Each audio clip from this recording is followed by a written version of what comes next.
Traditionally, nature and culture have been one in India.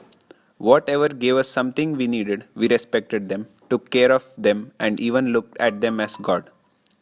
We can see them in many places. For example, we observed that the traditional culture of people in any forest area in India is similar and deeply connected with the forest and its produce. In the Western Ghats, scores of acres of forests are protected as sacred groves by the local community. This has been going on for centuries.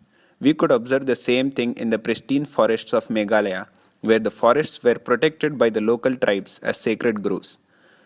This sort of protection of the forests involves active involvement by the community, and hence the forests are relatively untouched because human greed and corruption are overcome by the local belief system. The Ganga Aarti. Can there be a better way of respecting nature? Isn't it mind-blowing to see the way we celebrate a river as a goddess? The Ganga Aarti was spellbinding both in Varanasi and Rishikesh. Due to the differences in the environment, we got different flavors of the Aarti.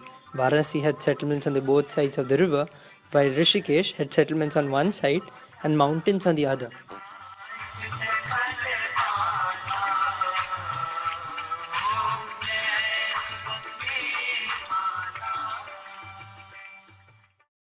We covered many Indian linguistic families in our trip course. All four of us spoke different mother tongues: Gujarati, Kannada, Marathi, and Tamil. Also, we could speak Hindi and English and manage in Malayalam. Moreover, rudimentary knowledge of few more related languages ensured a smooth linguistic passage in all destinations across India.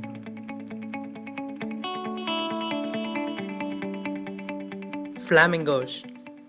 See these thousands of flamingos? Guess where? It's not some marshy swamp far secluded from human settlements. It's the bustling city of Mumbai that we are talking about. Migratory birds come here during low tide to eat fishes and other aquatic animals that are stuck in these puddles of water.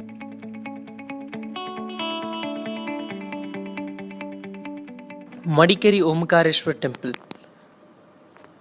Interestingly, the temple is built in Islamic style with dome and minarets towering over the tiled roofs. Inside is a simple shrine holding the main lingam surrounded by a corridor. Opposite the temple is a pond and a small shrine in the center, connected by the causeway.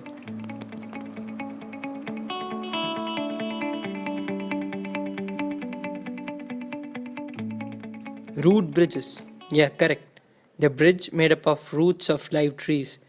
These bridges were made by guiding the flexible roots of rubber fig trees across a stream or river, and they're just allowing the roots to grow and strengthen over time. It can actually withstand the weight of human beings.